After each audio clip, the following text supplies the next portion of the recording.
All right, ladies and gentlemen, we're going to get started here. I call this Sawyer County Zoning Committee hereby called to order. Kathy, can we have roll call, please? Ron Buckholz, Here. Bruce Paulson, Here.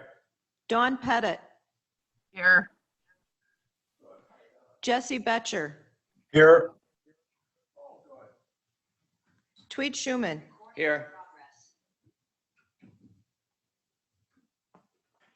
I will stop at that, I think. Should I? Okay, Stacy Hessel. I'm here, good evening. Yes, thank you.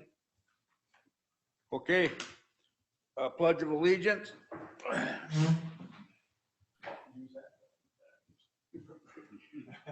Allegiance to the flag of the United States of America and to the republic for which it stands, one nation, under God, indivisible, liberty and justice for all. Dawn was throwing me out of course.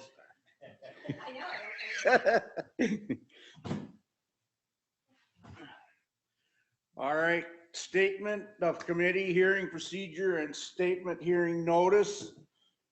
The full statement of committee and hearing procedure document, including directions for individuals wishing to speak at the public hearing to be conducted at this zoning committee meeting, are available in front of the room next to the agenda for today's meeting.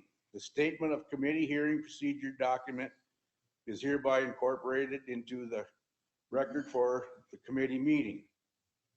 Any public hearing conducted at today's committee meeting has been published in a Class 2 notice in accordance with Chapter 985 of the Wisconsin statutes in the Sawyer County Record and the Sawyer County Gazette and posted.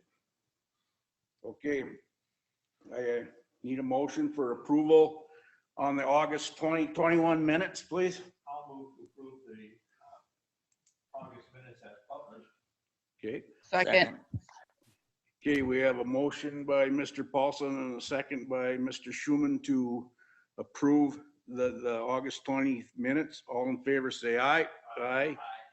Aye. All opposed? Motion carries. Public comment. Please note, comment time is intended for the general public comments and not comments relating to specific application before this committee. Each agenda item requiring a public hearing will have its public hearing conducted just prior to the application being considered by the committee. If you wish to speak on a specific agenda item, we encourage you to hold your comments specific public hearing. Okay. We do have a hand raised, Mr. Chairman. You know who it is? Linda Zilmer. Go ahead, Ms. Zilmer. Good morning. I would like to address my public comment this morning to request that the zoning committee place an agenda item on next month's agenda regarding updating your practices and policies regarding the meeting minutes and decision letters resulting from the public hearings. The actions you take at a public hearing are not necessarily the end of the zoning matters that come before you, like rezones or conditional use permits.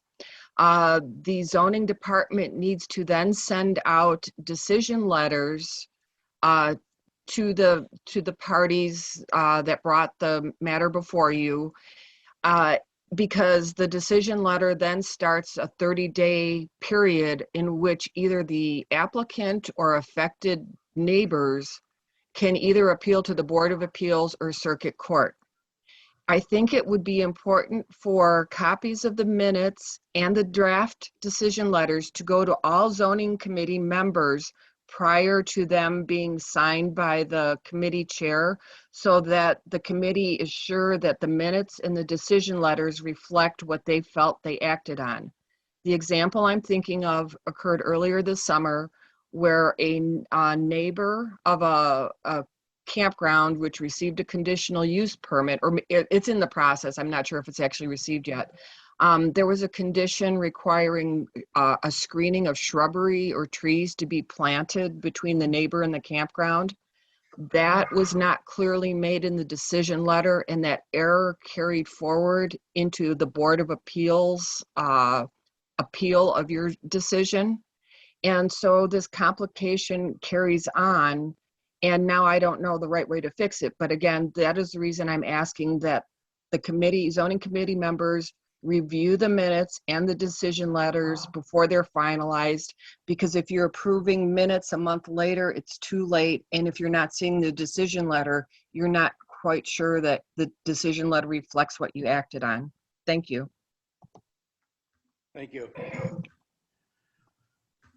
Any more?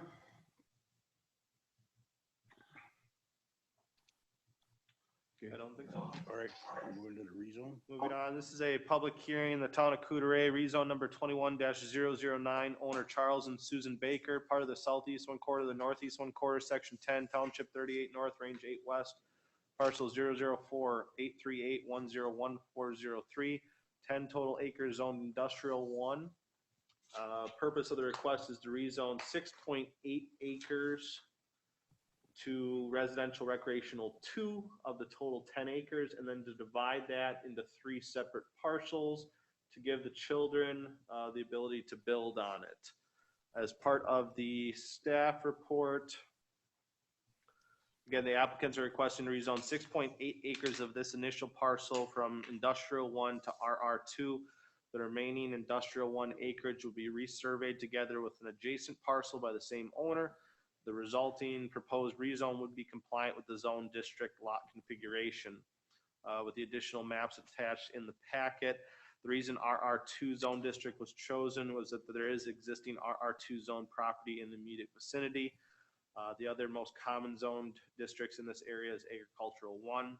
The town of Coudray, as part of their comprehensive plan, shows this subject rezone request in their future maps as industrial and forest residential nearby.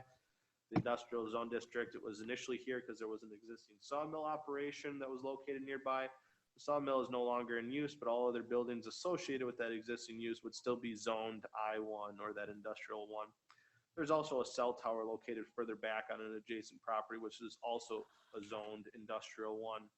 By action of the town board, motion was approved. James Bassett, chairman, Phil Miles, supervisor, Jeffrey Honuth, supervisor, signed Charlie Warner, town clerk, with no additional comments. There were 4 opinion letters sent out, 3 were returned, 1 with objections, 2 with no objections. I have objections to this. The current owner does not say what is to be built on these 3 lots. He simply states that it'll allow his children to be able to build on it, even though the petitioner has well over 80 wooded acres nearby. Under the RR2 zone district, section A allows for single and 2-family dwellings along an associated structure, does not allow for resorts. B allows for multiple businesses. This leaves a large open use that would allow for a number of other uses than a single family home or dwelling, to include resorts, campgrounds, trailer parks, etc. The RR2 seems to be geared towards creating residential districts along the recreational business. The area the petitioner is referring to is predominantly agriculture. The adjoining land to the west is agricultural and running beef. I live to the south, and I have multiple beehives along other agricultural livestock. I do not wish to be arbitrarily rezoned due to someone objecting to my beehives or livestock and the associated hazards and smells, as I don't believe my neighbor does either. This section allows for daycares and childcare centers. I own 80 acres. I hunt on this land as well as target practice and recreational shoot. This would impact that significantly due to the current firearm laws. As this is a rural area, there is no infrastructure to be able to support a small subdivision. There is no township sewer or water lines, and the existing power lines are prone to occasional brownouts. The phone and internet lines are also prone to outages, as I have experienced those outages multiple times, as well as slowing of internet during peak hours. It would seem rather that the petitioner and his family have unspoken business ideas for the land, as rezoning as residential 1 would be more towards his stated purpose. The petitioner, as stated above, has 3 other contiguous lots with over 100 acres. Why break down 6.8 acres into 3 separate lots to be given to 3 different people to build on under RR2, unless it is for an income opportunity? That is signed Richard and Jennifer Tyler. I have no objections to this, Robert Quaid. I have no objections to this, Sharon Hill. That is all. Okay, thank you, Jay. Okay, need a motion to go into public hearing on, rezone number 21-009. I'll make that motion. Okay, we have a motion by Ms. Pettit and a second by Mr. Paulson to go into a public hearing. All in favor, say aye. Aye. Aye. All opposed? Motion carries. We are now in public hearing. Are Bakers online or? Nope. Okay. Guess we can't ask them any questions. Oh, don't see him present. Okay, well, I guess there ain't no use discussing that any farther. Okay, need a motion to come out of public Well, here. Huh? We should go through the motion. Just Oh, in that's case. right, yes, sorry, Jake. Is there anybody out there that wants to speak in favor of this rezone? Okay, anybody out there want to speak in opposition of this rezone? Okay, none? No. Need a motion to come out of public hearing on rezone number 21-009? I'll move to come out of public hearing. Okay. We have a motion by Mr. Paulson and a second by Mr. Schuman to come out of public hearing on rezone number 21-009. All in favor, say aye. Aye. Aye. All opposed? Motion carries. We are now out of public hearing. This is the discussion action for rezone case number 21-009, owner Charles and Susan Baker. Legal description is previously read into record. This rezone is to rezone 6.8 acres of industrial 1 to residential recreational 2. Is that it? That is it. Okay. Committee? Mr. Chairman, I have a question for Jay. Jay, did we advise the applicant that R2 was the best rezone? I did, and the reason why is the spot zoning issue. And for whatever reason, my internet is unstable right now, but there is a map in this packet that shows the larger overlay of zone districts. It might catch up on the screen here. But there's RR2 immediately adjacent to this parcel. There's large tracts of RR2 zone district in this area. Outside of the RR2, residential recreational 2, the other nearby zone districts are agricultural 1 and forestry 1. There are no other residential recreational 1 zone districts. There are no residential 1 zone districts. So if we were looking at doing an RR1 or an R1 zone district, there it goes, that could be something that would be viewed as spot zoning. So that is why RR2 was chosen. Now, be it that he's looking at doing a 6.8 acre rezone, that wouldn't be conducive for land needed to do a campground. You need to have the 10 acres now to do the campground. So the fears of the one concerned citizen that this would become a campground, that wouldn't be the case. They don't have the acreage amounts in order to do so. Could it be something that could be turned into, childcare facility? Potentially. That is a potential with a conditional use permit, but I would think that's something that this committee would look at when granting a conditional use permit, especially if that individual across the road was, target practicing or shooting, that there would be some concessions made for that.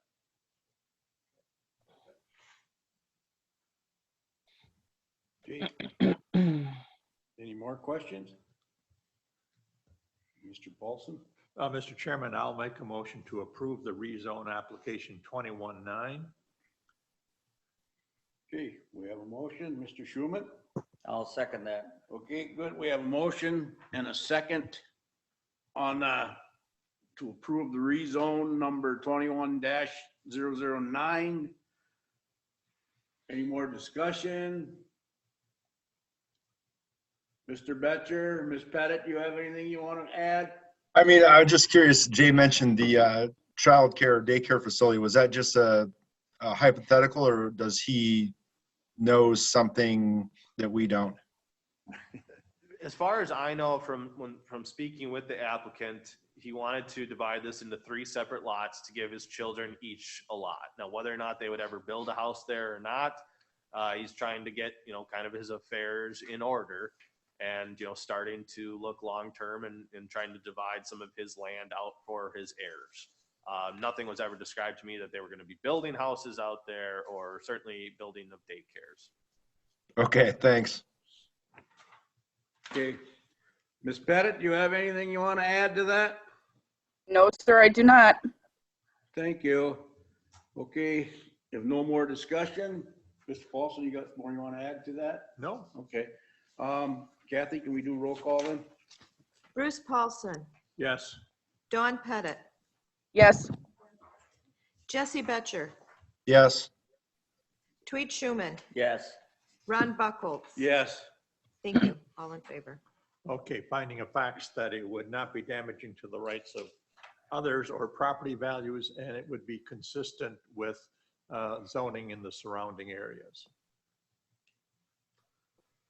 Okay, thank you. So we have no conditional use applications, and we'll move right on then to new business. Last month, this came up in one of our cases, and it's the issue of shipping containers or storage units. So I kind of need some guidance from this committee as to how we want to look at these moving forward. Again, to kind of give you some history, back in, I believe it was like 2007, Bill Chrisman had a conversation with zoning committee on whether or not shipping containers would be allowed as accessory structures. We were starting to see already back in 2007 a little bit of a trend of people buying shipping containers and using them as storage buildings on their lots. Some people think they look a little tacky and that it might not be something that Sawyer County wants to have.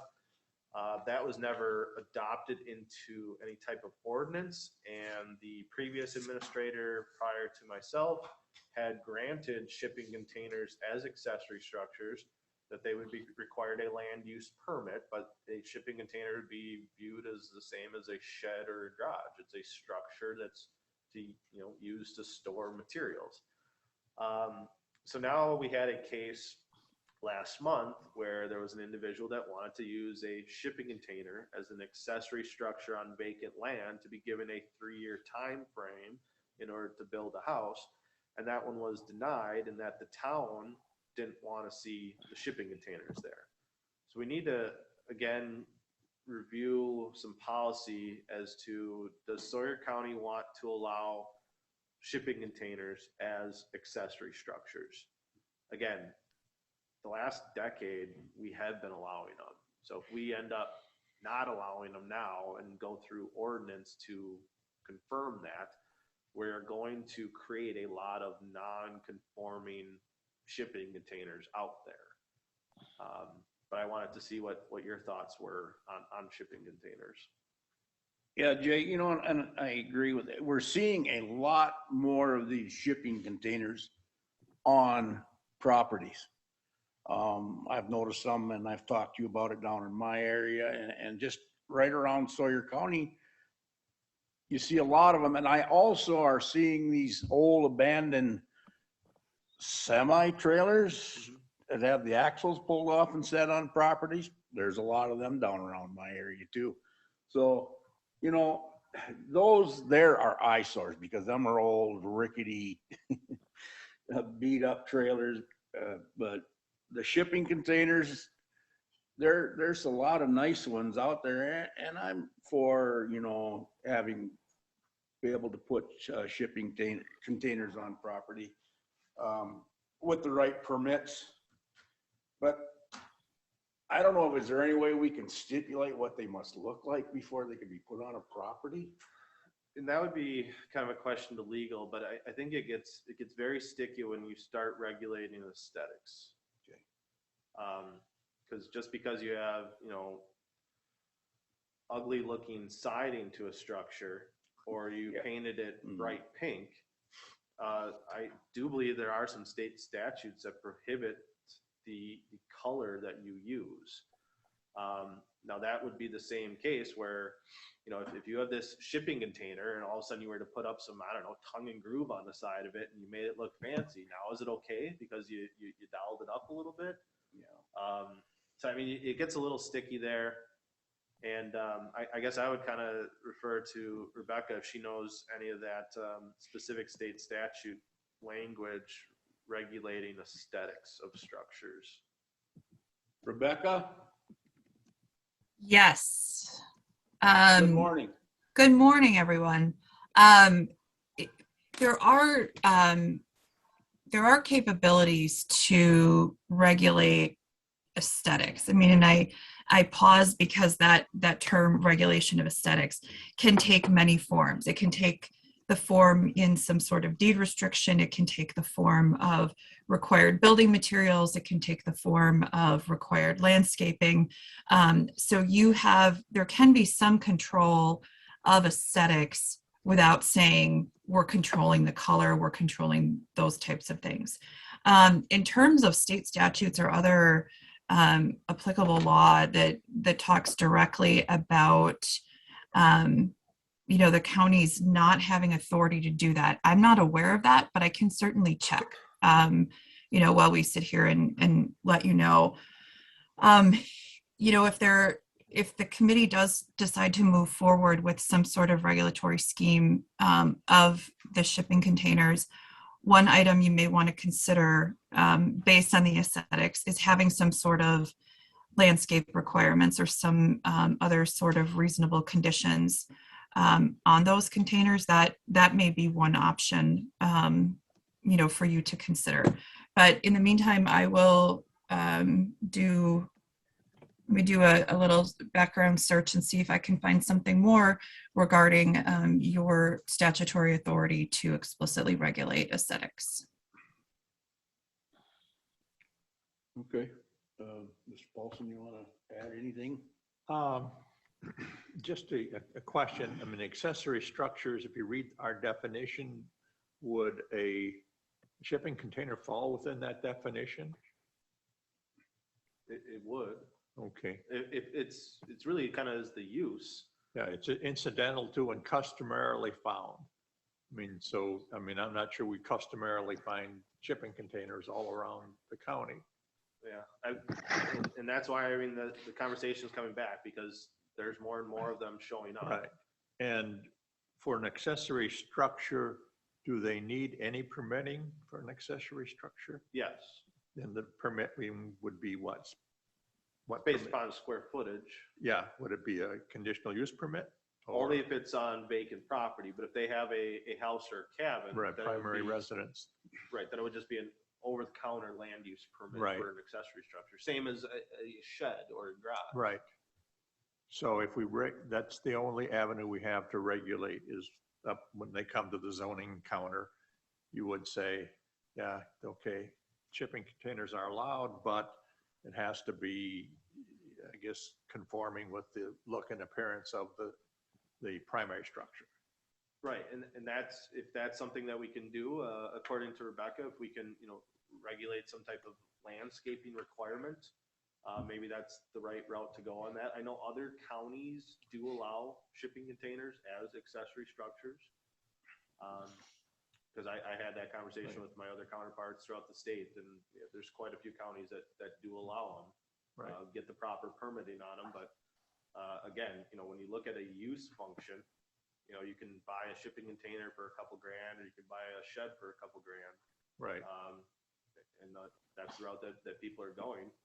Those shipping containers are usually, they're full metal buildings. They're usually constructed very well, and they hold the test of time, even more so than a wood-built shed. Right. They rust a lot. But. Right. And that's where, again, if there is some type of landscaping requirement that we can implement on these, I wouldn't see any issues with it, because the only issues that I've ever heard with shipping containers is an aesthetic standpoint. They're unsightly. Right, they're unsightly. I get that every day. I go by the paddle place on the lake. Yeah. Okay. But those are actual big rigs. They're not just a shipping container. Right, those are Semis, yeah. trailers. Yeah. Mhm. Well, they have the same look and appearance, and at least for me anyway, I find it an objection. I mean, Sawyer County is not like every other county, isn't? I mean, if you look at our mission statement for the county, I think, isn't it natural, there's some natural beauty aspects of it and things like that. So, I mean, I think we've got, whatever decision we make should be consistent with the mission statement that was approved by the full board.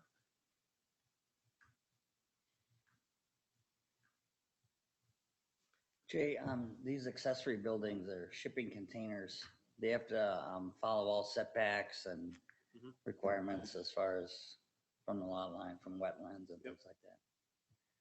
Okay, what about the temporary or permanence of them? Does that matter, a length of time that they would be there? It doesn't. And we get that question a lot, and I actually wanted to circle off of this conversation to potentially another item of business here, but no, we get that question a lot as far as, well, it's temporary. Oh, it's on skids, and that's never been a customary practice in this county where we consider a structure, and if it's a structure, it requires a permit. So we always get a lot of calls with people with these shed companies that bring these sheds in and that they're placed on skids, and then people think that because they're on skids or that they're movable, that they don't require permits, and that's never been the case. It's still a structure, so we would require land use permits for them. Ms. Estes, go ahead. So on the outbuildings, when they do they have to have a landscaping? I think if we do the outbuildings and the shipping containers should be the same, because there's a lot of sheds that should be torn down that don't have that same landscaping, correct? Well, it depends on to what language we implement landscaping to be. I guess that's a fine line. I mean, does it have to be colored a certain way or have a certain subsurface material, be it vinyl or wood siding as opposed to metal siding? That's kind of the landscaping dilemma we'd run into if we implemented something like that. I mean, when you get so far down the road to a dilapidated structure or something that would be causing a health or safety issue, then health department can get involved and implement a tear down situation. But outside of that, just because something's unsightly, I don't have zoning code or ordinances that say you gotta go and fix that thing now. Right. So I'm just saying, I'm asking for consistency is all that I'm asking for. Mr. Betcher, got any you want to add to it? I don't. I'm just listening intently to see what the consensus is going to be. Okay. Me either. Okay. You were going to be next, Ms. Pettit. Right. Thank you. I knew. Mr. Chairman, our mission statement is the Sawyer County Board of Supervisors will strive to provide excellent services and responsible leadership to protect and enhance Sawyer County citizens, businesses, and resources while preserving our unique heritage. I mean, I don't have an objections to shipping containers as long as we comply with preserving our unique heritage, which to me it's the natural beauty, lakes and forests and things like that. So maybe we want Rebecca and Jay to go over this again and take a look and bring it back to us, or? Yeah, that'd be. Rebecca, are you okay with that? I am. And if you want me to do a follow-up on the aesthetics just briefly, I can do that just so the committee is aware of it. And I did have one other comment too about structures. Mr. Chairman, would you like me to do that now, or I can hold off? Go ahead, you can do it now. Okay. I'm not seeing anything explicitly within Chapter 59 or applicable case law that is a specific prohibition against regulating aesthetics. Again, many communities do so within the context of landscaping requirements or material requirements and things of that nature.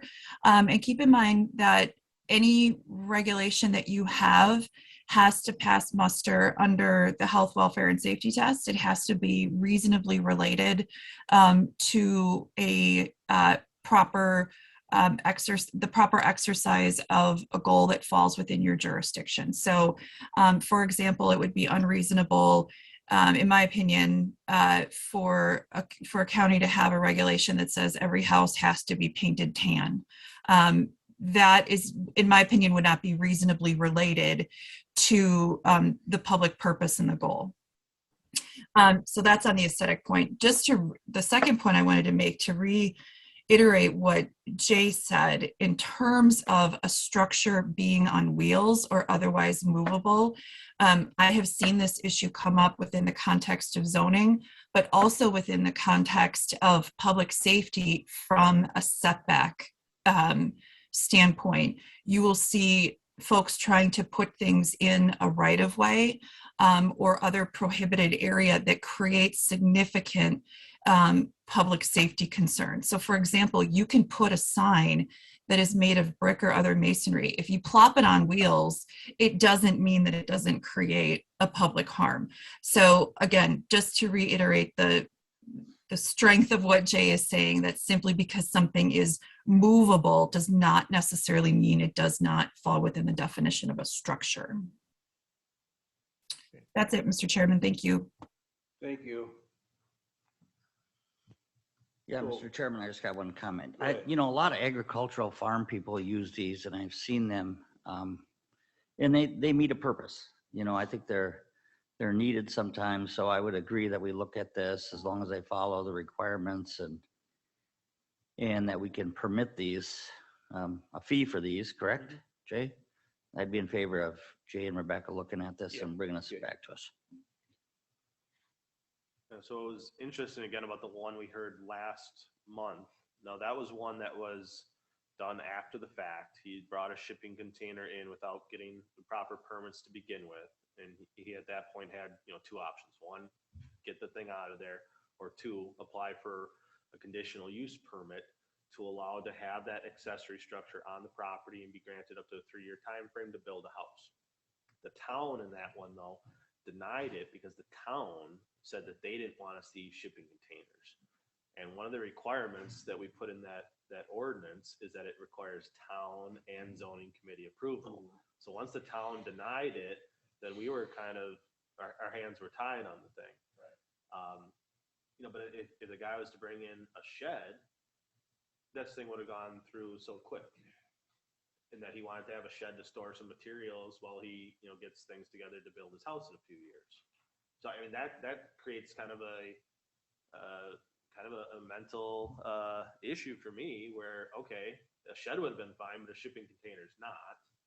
And then if the town denies it and they have the power to deny those, then why are we even having them be held here? So it creates a kind of an issue, and I did want to kind of flush that out before we see more of these in the future.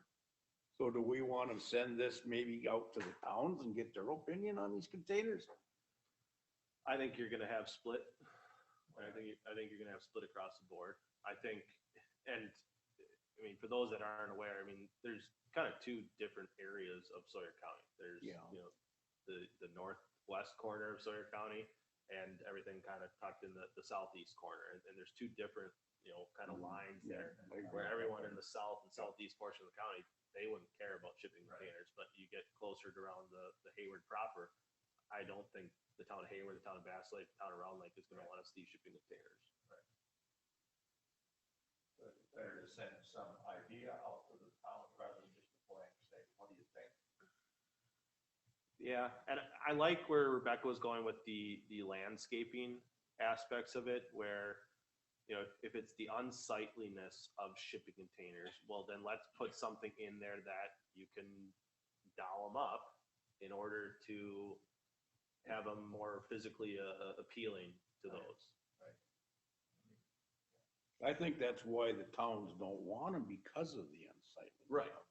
So if we have a landscaping requirement dealing with shipping containers, for hopefully just a couple extra $100, you could put something, I don't know, some kind of siding on the thing or color it, a natural color that's not, rust brown or or bright yellow. That's usually the colors that I see them, the shipping containers. They're usually kind of an orange, a brown, or a yellow. But I don't know. It's a hard dilemma to come across here. So So if we put aesthetics on shipping containers, we would also put aesthetics on any other accessories. you'd almost have to. You'd have to be consistent across the lines, I would think. You would have to use that. Yeah, I would think so. Well, we can do that, can we? Yeah, well, no, I'm just not, Yeah, I trying understand, to get but an understanding of what it means.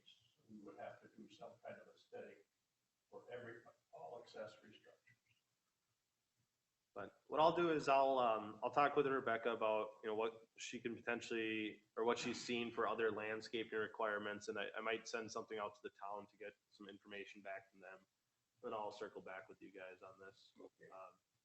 I have no timing on wanting to push something through on this, but yeah, we can move on to B and C, and then for D, then I do have another one that kind of spins off of this topic a little bit then too. Okay. So all right. I, for whatever reason, my computer is not wanting to log into the internet. I don't know, Mike, can you bring up the agenda on a shared screen? But if we move on to B for the fee schedule, there's a few fees that I want to increase moving towards would be effective January 1 of 2022. First would be for rezone applications. Currently, rezone applications are at $400. I would propose that we move that up to $500. Just because of the extra work involved in having to bring that to the county board for final ratification. There's definitely some extra staff time that's involved with that. And I think currently we're probably losing a little bit of money on that. So we want to increase that to 500. Administrative appeals or appeals of the zoning committee decision that currently is at 500. I would propose raising that to 800 because again, when we have those types of appeals, we're having to hire additional legal counsel to represent that. So again, these fees are based upon not making money for the county, but also not losing money. So I've kind of based these fees on what it cost us to run these types of processes. So again, that increase would be from 500 to 800, and then writ prep, which was $25 an hour, we've increased that up to $30 an hour. So those are the only proposed fee changes for 2022. Moving on to 2023, we'll probably be taking a more holistic approach to the entire fee schedule and probably doing kind of an inflation increase across the board. Okay. So, Go ahead, Mr. Paul. what's the fee schedule intended to do? Is it to just the startup, the initiation, or is the fee schedule to ensure that somebody next to me doesn't violate one of the zoning codes? Say that again? What the fee structure, I mean, you've got the initial permitting or the initial action. Yeah. And then once that's done, let's say I get I want to rezone my property. I rezone it from industrial to RR, to residential 1. Mhm. Okay. And then is it my expectation that once my property's been rezoned and I build a house on it, is it my expectation that my neighbors will also have to comply with all zoning ordinances?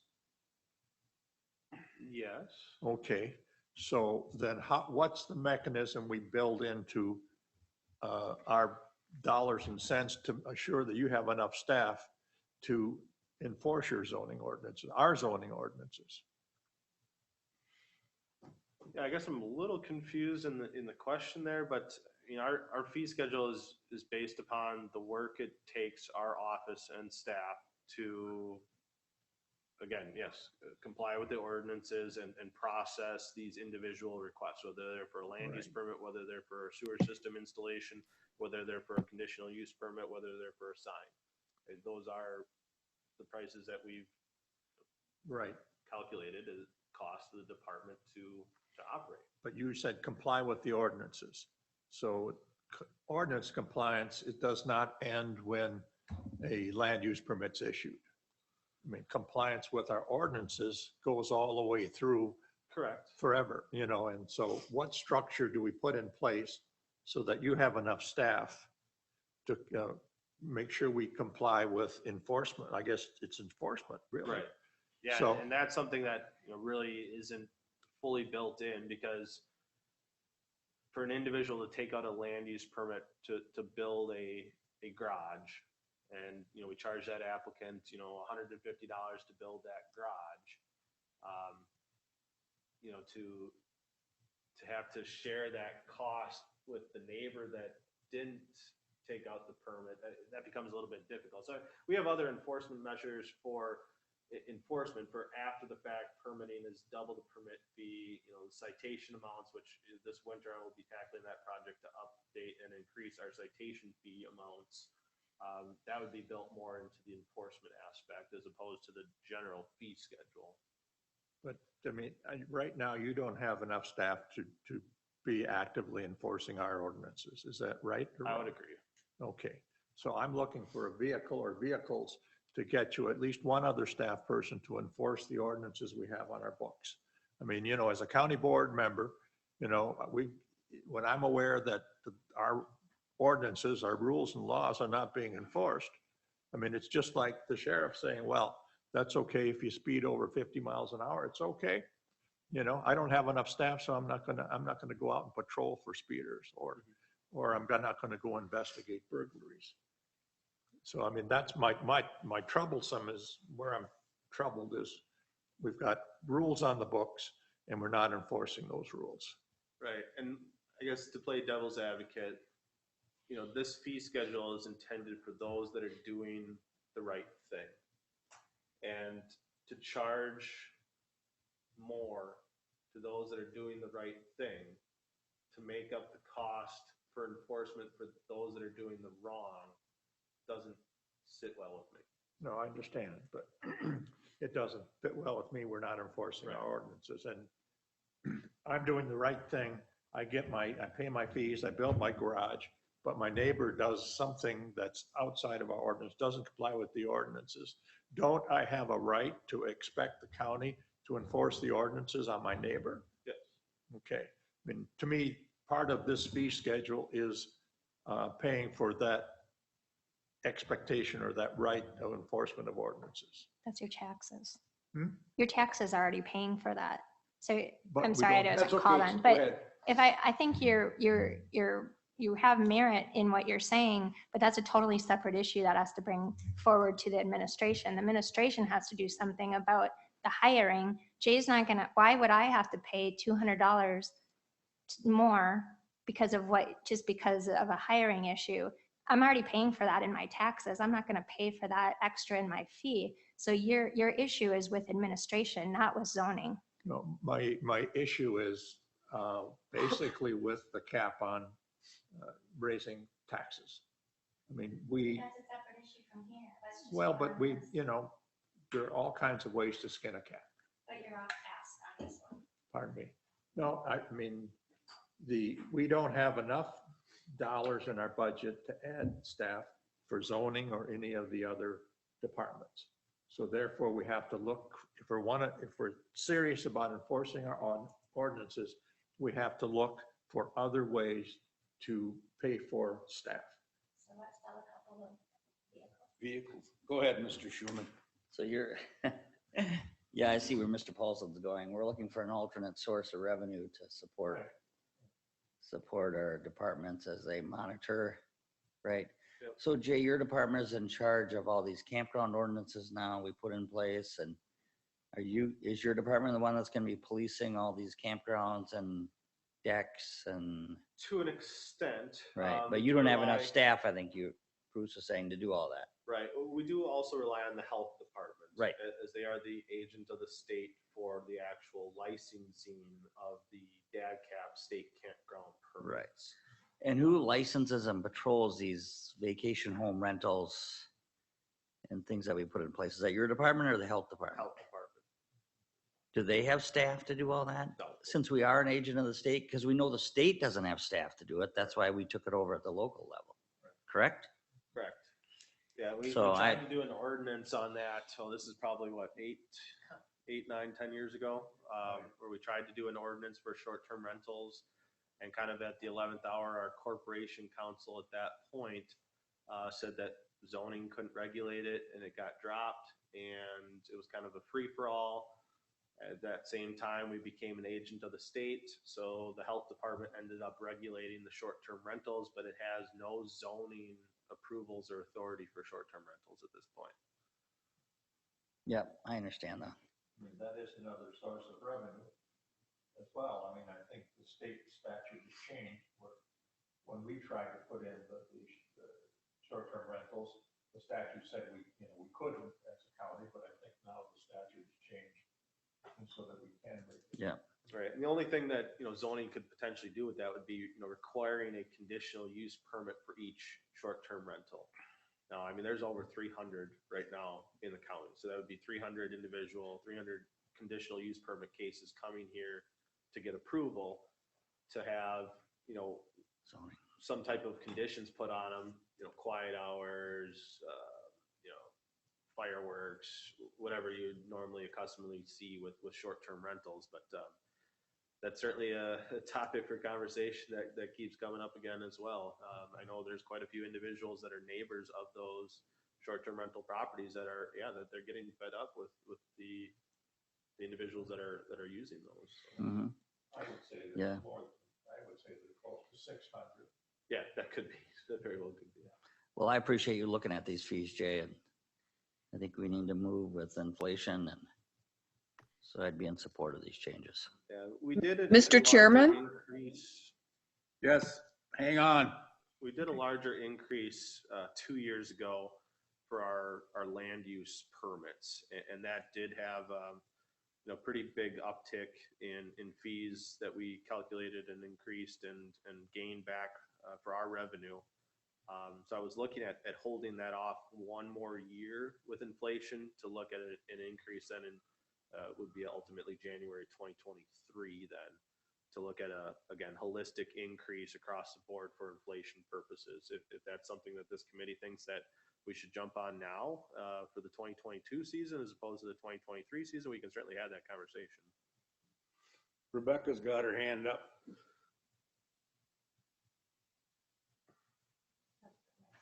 You're muted, Rebecca. Thank you. I'm having some internet challenges as well. And the mute button. One option that other communities will utilize is direct cost recovery from a person who violates the ordinances. And Jay mentioned that there's already double application fees for after the fact permits. And some communities take that to the next step where specific enforcement costs, so time billed or other fees billed, will be billed back to the person who has incurred that violation. So it can be staff time, it can be legal fees, it can be other professional fees that are then tracked and billed directly back to the person who violated the ordinance. Communities use that option because, number one, as you already identified, you don't want to impose those fees on the front end because you don't know if there's going to be a violation. But then also, it doesn't come out of your tax resource pot or just your general fund when it's specific people who are engaging in behavior that doesn't comply with the ordinances. Liken it to fees that have to be paid for criminal violations or other ordinance violations. Now, would those fees cover all of the time for law enforcement? Not necessarily, but that's the reason that there are fines, is to recoup some of those costs, and then obviously to direct that recovery to the specific person that was engaged in the non-compliant behavior. So that's another option for you. I do too. Mr. Betcher, Ms. Pettit, you got any comments? None at this time, thank you. None of this time either. Rebecca, do you have any literature on that or the process of how zoning could start that kind of process as far as time billed back to a violation? Well, first you would start with an ordinance to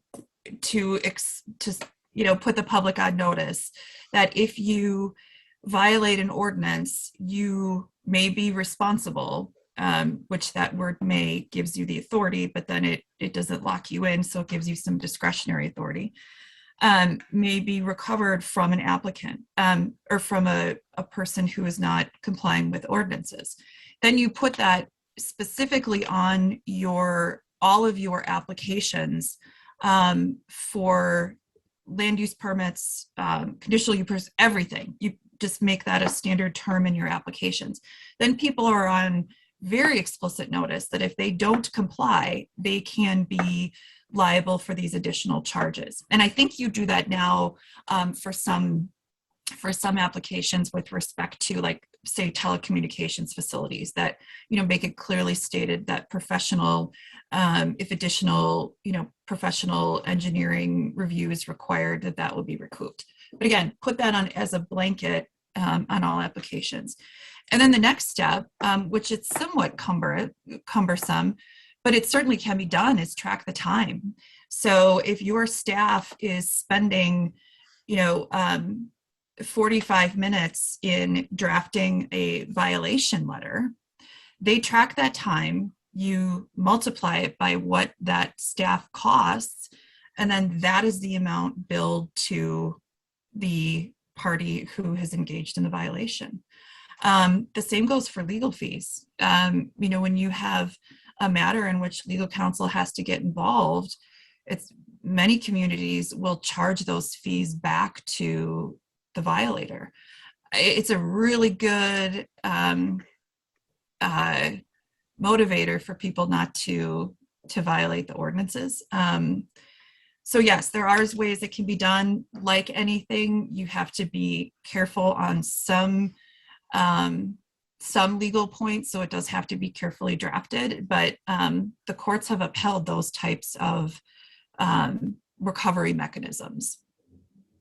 I mean, I've even seen communities where if the fees are not paid, they're put on the property tax roll, that to me is a significant step, and I'm not 100% comfortable with the legalities of that process, but that's how serious some communities are in terms of recovery of these fees. So Jay, you're looking for approval on this? Mr. Chairman, Yes. could you please recognize me? Thank you.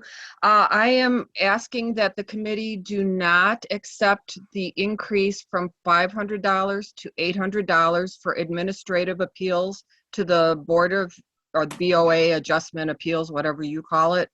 I think that whether it's a matter coming before the BOA or an appeal, that those amounts should be the same.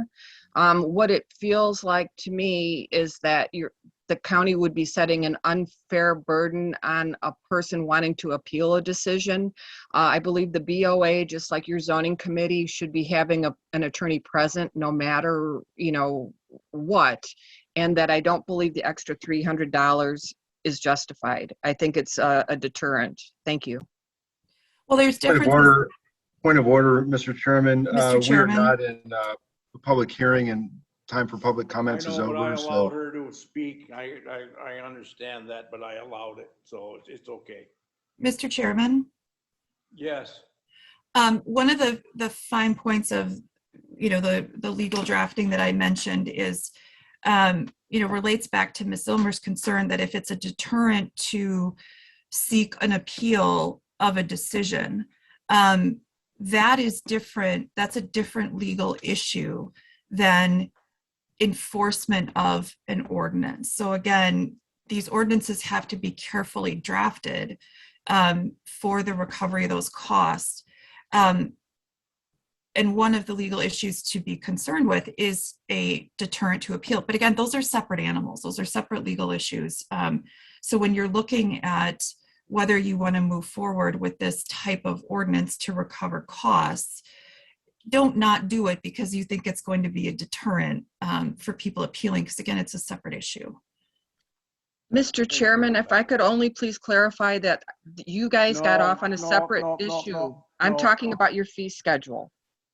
No, we're not going, you were there once, that's enough. Where will the individuals fall into this fee schedule? Like, individual wants to build a house. Backside. Oh, you only got one page? Yeah, I have a friend of one. Oh, That's what it is. Okay. No, it's fine. Yeah, that's much more. No, I'm okay. My error. Speaking, to that comment that we received, if it is something that administration wants to have legal counsel present at all Board of Appeals meetings, I would have the Board of Appeals meetings raised to 800 then as well. All variances be raised to 800, not just the appeal process. Again, to offset the cost that a variance would end up costing the county to proceed with. So it's not to act as a deterrent, it's to offset the cost that is needed to handle those individual applications. We have Mr. Chairman, at all zoning committee meetings, We do, and is that cost built into this fee schedule? to an extent, yes. To an extent, but is it 100%? I, at this point, do not know what legal counsel costs to process, so that might be something I would work with Tom and Rebecca to see if those fees need to be increased as well for general conditional use permits. Mr. Chairman. Comment? Yeah, be very careful on that point, because if you're talking about representation and for the Board of Appeals, number one, that is a separate legal entity from the zoning committee and the zoning office. Technically, there's a lot of legal intricacies in that, but just for purposes of this discussion, think of it as a separate legal animal. And so if your fees under your fee schedule are anticipated to cover legal costs before BOA for appeals, that could be an issue. So I would not recommend that you raise the fee schedule to anticipate a Board of Adjustment appeal of a zoning committee decision. Now, the issue with respect to a variance request is somewhat different. But again, with respect to just raising the cost of variance, the simple term for raising the cost for variance applications to cover potential appeals, I would not recommend that you do that. And I can have a more robust discussion with Jay, off record, or bring a more robust legal analysis to you for that opinion. Happy to do that.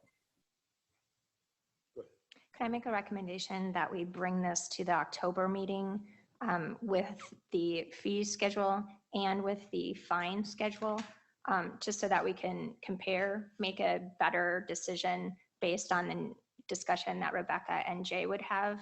I don't think that there's enough information for us to have it as an action item at this meeting. I agree, yep. Mr. Schuman?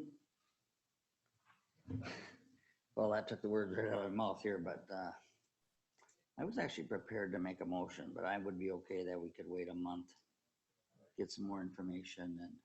Yep, I just put it on here because Yeah. this month, we had Yeah. a light load. Next month, it's not. We have quite a few conditional use permits for non-metallic mining operation renewals. Mhm. Yeah, eight. They can be. No, not that would, no, Bruce. Ms. Hessel, she But don't I know, want to hear them long ones. No, that's okay. I just think that we don't have all the information. You're right, I agree with you, yeah. And I do want to update the citation ordinance, which is the fines. I don't know if I'll have that ready by October. I was hoping to wait till kind of December, January, February era when it's a little bit slower, that I can take the time to really look and ultimately can go increase the longer than- citation amounts, but You don't have to come. I can back bring next that month. to you too, is to see what the citation amounts are as of right now, so. And if we have to split up the vote so that you can implement this schedule for January 1st, it'd just be nice to have them combined. Sure. So that people know when I'm applying for this and if I have a fine. I think that would be a better deterrent. You should check off what we need to comply with the budget as well. We have to have these approved along with the November 4th budget approval by the county board. Can we just change these after that? We have changed these after that, and ultimately, our fee schedule is based into our new budget. Right.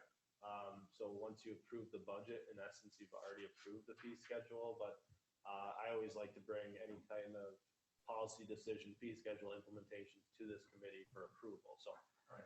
I think we'll be okay on that. Like I said, I mean, these fee amount increases, are only anticipated maybe an extra $1,000, $2,000 of revenue. They're not that much, but again, It's something. I mean, something. yes. Right. I guess, in abundance of caution, I would just talk to Tom. and Sure. See if he's okay with what we were proposing. Mr. Betcher, you got any comments? I mean, I'm in agreement with, waiting till next month before we make a decision on this. Yeah, thank you. Ms. Pettit? Me as well. Okay.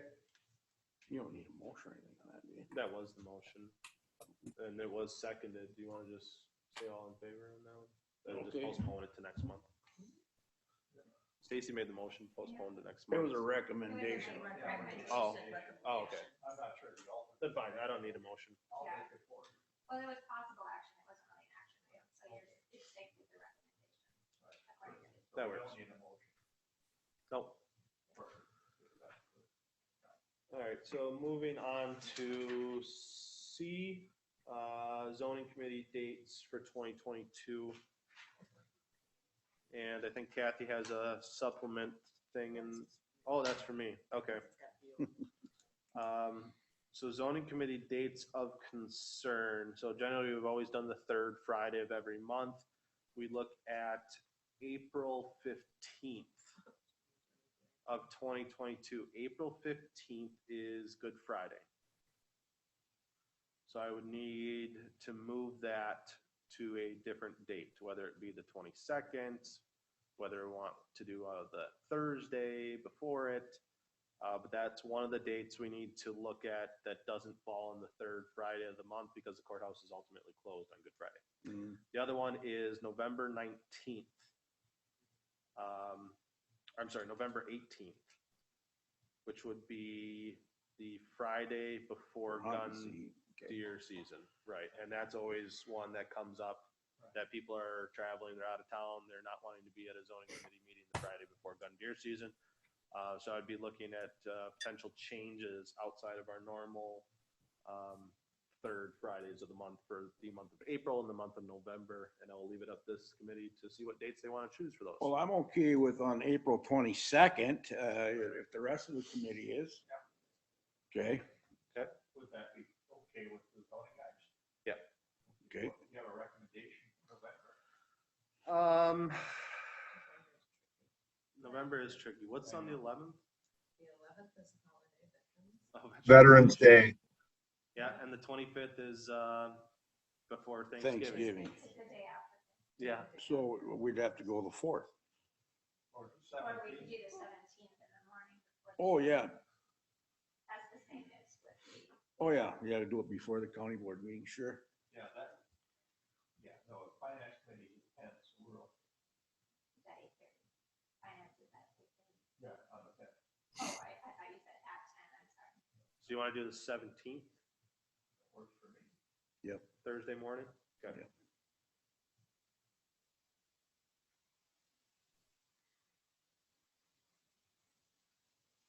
If I can have a motion on that. I'll make that motion. I'll to second it. Approve the public hearing dates. Okay, we have a motion and a second. All in favor, say aye. Wait, Oh, Yeah, go ahead. go ahead, Mr. Betcher, sorry. I mean, we already voted, but there was no discussion. I was just going to clarify, since half my screen's cut off here, what the motion was. I mean, could we read back the motion before we vote on it and maybe have discussion if necessary? What were I mean, I'm fine with the vote. I just wanted to know what the dates are, April what? Yep, so the motion would be that zoning committee would be the third Friday of every month, except April would be on the 22nd of the month, and November would be on the 17th of the month. Okay, I vote yes also. Okay. Motion carries. All right, and then any other business that would come for the committee? So the one other thing I did want to bring up, just because we did kind of have a short meeting here today, and this is a good time to kind of slip it in there, is, you know, we've talked about the issues of enforcement in zoning. And right now, it is something that has been lacking because we don't have the staff time to get to all of these complaints that we're receiving this year. When building is up and those that are wanting to do the right thing that is up, which it has been this year, you're also going to have those that are trying to circumvent the rules that are also building. So the increase in those doing the right also has an increase in those doing the wrong. And we're stretched too thin to really handle all the enforcement aspects. Not something that I'm proud to admit, but what else do you do? I've had the conversations with the administration before, and I mean, for a generic complaint, someone that says, my neighbor put a shed up, it's too close to the lot line, I don't think they have permits. It generally takes around 6 hours of a staff time to finalize that type of complaint, especially if it's a valid complaint. That would require going out to the site, taking the setbacks, taking the measurements, coming back to the office, doing follow-up letters, tracking down with the applicant or that individual and trying to find some type of order for correction. That's about a 6-hour process. And whether or not we take 6 hours to deal with a shed that may or may not be too close to a lot line and they didn't get a permit, or to review a land use permit that I have on my desk that has a $1,200 check on it for someone that's building a $1.2 million house. I mean, where would you rather have my time devoted to? To me, that's a pretty easy decision. I'd rather review the application that's there in front of me for someone that's been doing the right thing. But again, those are the struggles that we've been dealing with this season. So with that, I've been kind of looking at, well, what are other things that we can do to make zoning's life a little bit easier? Can we do other ordinance changes to, you know, simplify some of the process? And one of the things that keep coming back, that keeps coming back, is smaller accessory structures and smaller sheds on vacant property. Again, that mentality is out there where someone thought, oh, that I didn't need permits because it's on skids, or that it was less than 100 square feet, I didn't think I needed a permit. Well, that's true, but we've never historically allowed accessory structures on vacant property in Sawyer County. And yet we're seeing more and more of them out there, especially those associated with camping, where an individual brings their camper onto their property and they need and or want to have a small shed on their property to store their tools, their lawnmower, their chainsaws, to have their general upkeep of their property. But the current zoning ordinances don't allow for that. We don't allow accessory structures on vacant land. And that's kind of tying into that, you know, shipping container aspect there. But I'm looking at potentially, you know, crafting ordinance and language that would allow for an accessory structure, one accessory structure on vacant land, meeting all setbacks, less than 100 square feet, and to be allowed without permit. And I wanted to see what your thoughts were on something like that. The concerns that I have with it, and the reason why I chose less than 100 square feet, is that our ordinance currently requires something over 100 square feet requires a permit. Also, when you start getting to a larger shed configuration, 200, 300 square feet, I've seen it myself where someone brings one of these sheds in and then all of a sudden they start putting beds in it and then they live in the shed, which is something that we don't want to see. Obviously it doesn't meet the dwelling code requirements, carbon monoxide detectors. There's a lot of issues why you wouldn't want to be sleeping in one of those sheds. But for someone that wants to have an 8x10 or an 8x12 or a 10x10 shed on a vacant property to keep their tools secured and dried, there's no other mechanism out there that allows them to do it right now. So that's where I'd be looking at potentially allowing it. And again, without permit, just because if it's something small, someone wants to build a 6x6 Menards plastic tote shed to hold their chainsaw and a gas can, I don't think they should really need a permit for something that small of size and something that probably won't be there indefinitely. But I wanted to get your thoughts on it. Okay. Mr. Schuman. You couldn't wrap that into your accessory building ordinance or language you're gonna look at? So we have seen a few of those individuals that, wanted to have sheds on their property first, and they've come in through conditional use permits because their intent is to build a house within 3 years. This would be something where I wouldn't want them to do a cup. I would just say, if you want a shed, one shed on your vacant land, less than 100 square feet, go ahead. What is the permit cost for that again? So For a accessory So shed right over now, you 100 would square have- feet? So right now, if you had a house on a property and you say, I want to put up a shed, I want to put up an 8x12 shed, 96 square feet, we don't require a permit for it. It's at 100 square feet or larger, we would require a permit. 100 square feet to 200 square feet accessory structure would be a $50 permit. Lifetime or a year? No, lifetime. What are you asking? I mean, if it's less than 100, we don't require permits now anyway. Correct. Well, this is on vacant land. That's the big difference And here. that is the difference. Yeah. All right. So what are the unintended consequences if we make this change? So the unintended consequence, well, it's happening already. And that's some of the enforcement issue that we're dealing with, where if we, allow it, that takes some weight off of that enforcement. Because I understand, I'm not part of that camping world. I haven't never, I've stayed in a larger camper, but I don't have a camper.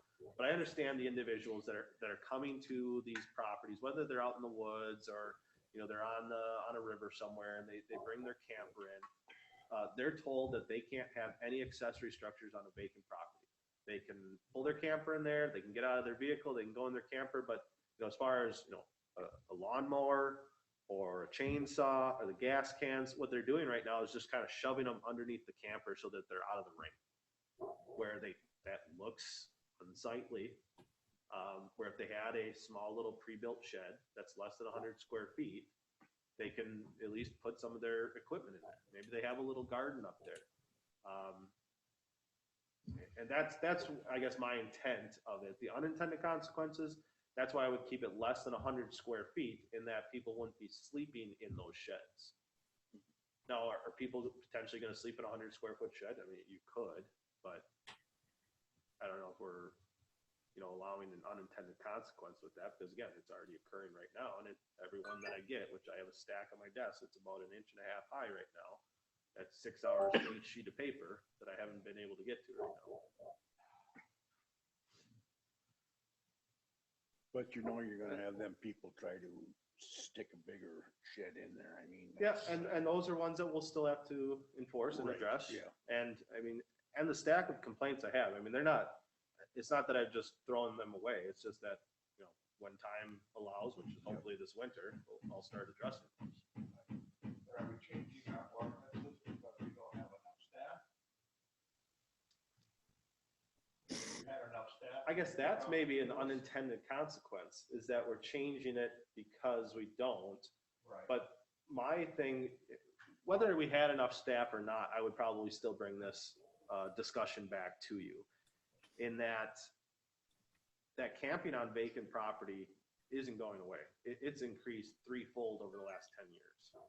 I mean, I was just out, down by Lake Chautauqua in Edgewater and then kind of came back up through Meteor. And it was almost like 1 out of every 10 houses or 1 out of every 10 properties I drove by had a camper. There are so many campers out there right now. It's ridiculous.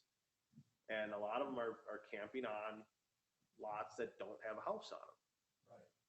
Now, I mean, that's a whole nother discussion to have. Right. The sanitary issues and everything else, if they try to make it a permanent residence. What do you do with the sanitary issues with the camper? So right now, they would have to have some other type of non-plumbing sanitation device, which would require an outhouse, a privy, a porta-john, composting toilet, or incinerating toilet. They would not be allowed to just have the in-house storage containers. So if you have complaints on that, then you're back to square one, but you're still gonna have to follow through with complaints. Right. So my vote is to get more staff. Yeah, you know, That too, would be and, great. That would be wonderful. and that's, you know, and Mr. Schuman here being also the county board chair, I think, you know, if we could get somebody in that zoning to go out and do these, I mean, it's just gonna generate more revenue for the county. So, you know, they need somebody in there to be taking care of this. Otherwise, what good are our ordinances if we can't enforce them? You know, and I'm intrigued with Rebecca's suggestion about, I guess, the violator pays. Yeah. Yeah. But I think we should pursue that, you know, with a lot of vigor and have it in place by the 1st of January, and that you have an ad in the paper looking for another zoning, another zoning. Enforcement. Well, officer. I think too that the fees and the fines would support a position, or we set them up to support that position. Yeah, you know, and I tried to calculate, you know, what that could end up looking like. I don't know if it would fund a full-time position. I you know, think it could easily fund a part-time position, but then you start thinking, well, who's gonna wanna do that position part-time? Right, you know, because it's really a pleasant position. Right. Too, you know, you don't get complained at. Right, well, I got thick skin, so I mean, I do it daily still. It's just that there's too many coming in by the time I can get them back out, so. No, I think the answer is using the fines and citations along with the violator pays, and I think you'd have enough money to fund a full-time position. Right, and then that's a conversation that we're looking at having here later this morning, but, I mean, Right. again, going to just, you know, the accessory structures on the vacant lots, if that's something that this committee doesn't want to see, well, I mean, we can drop it, but, Well, I don't see anything wrong with charging a small fee to have a structure on a vacant piece of property. I don't care what size it yeah, and is. we can change the ordinance for that as well, that on a vacant lot, you're allowed an accessory structure. It would be to what size? 0 square feet to 150, 200 square feet, and it's a $75 permit fee. We could easily do that, and we'd have stipulations in there that you can't sleep in that structure. You have to have compliant sanitary permit for the property because, you know, ultimately if you have a shed out there, you're probably having a camper there or something like that. We can go that route, but before putting pen to paper and drafting something, I want to see if that's even something plausible that this committee would look at. I mean, I'm philosophically in favor of that, but Okay. I'm sorry, Mike, interrupting. I'll wait. I'll wait. Go ahead, Ms. Pettit. It's a moot point now. My hand's been raised when we were in discussion. But there are so many that, with all the land that was bought this year, there are so many that already have it up. It would be impossible for Jay to try to enforce that right now. But going forward, I think it should be more than a $75 fee. I think it should be to 150 feet. Because that's what I'm seeing. I drive BN70, and where we're located up here in Winter, there was a lot of vacant land.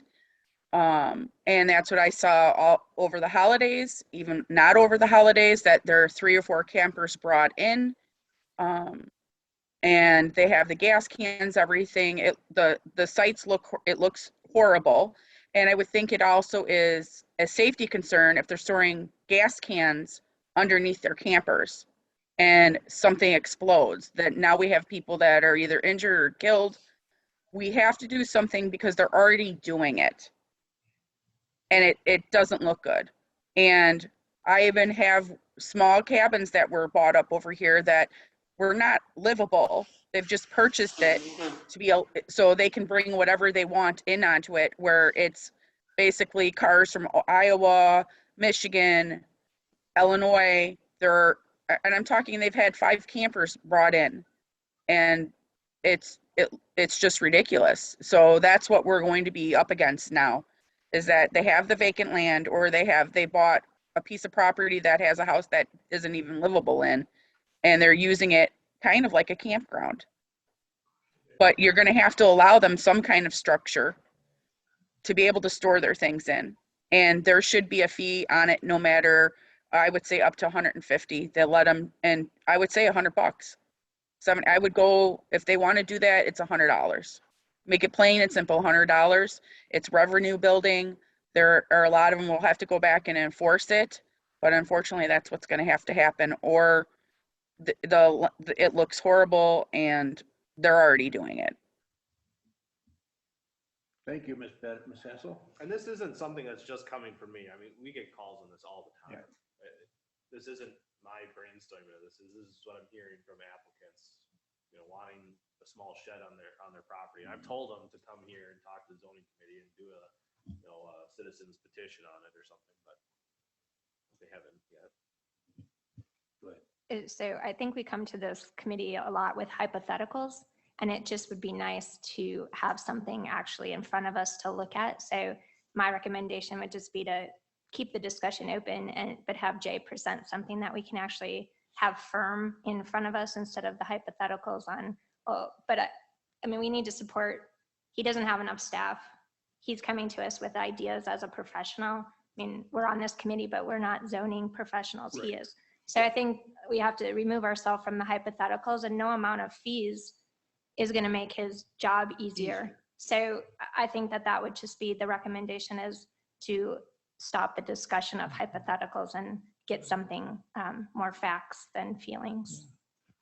I think Jay is looking for just, I guess, some general comments. I mean, if he spends 5, 6, 10 hours drafting something and the committee has no appetite for it, right, then he's just taken 5, 10 hours away from his regular, I'm going to say regular job enforcement.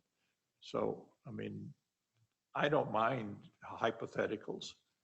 And, Jay, I guess if on the 100 square feet and less, I mean, I would be happy to, entertain some decisions on that. My only concern is unintended consequences. We would need to spend some time on that. yeah.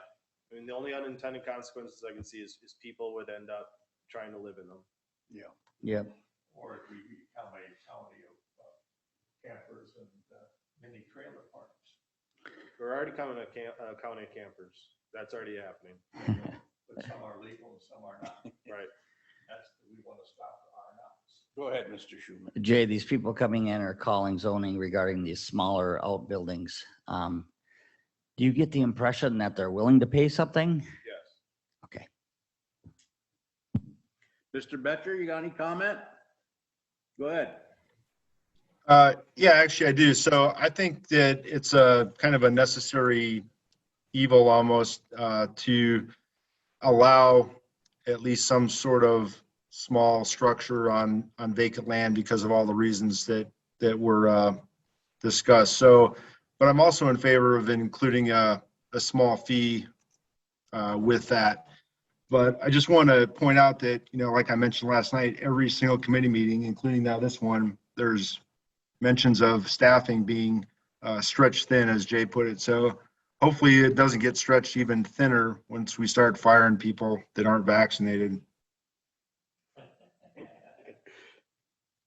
Thank you, Mr. Betcher. Anything else? No, I'll get some language together. Okay. We're adjourned. Amen. All right. Tweed, do you have to run off right away?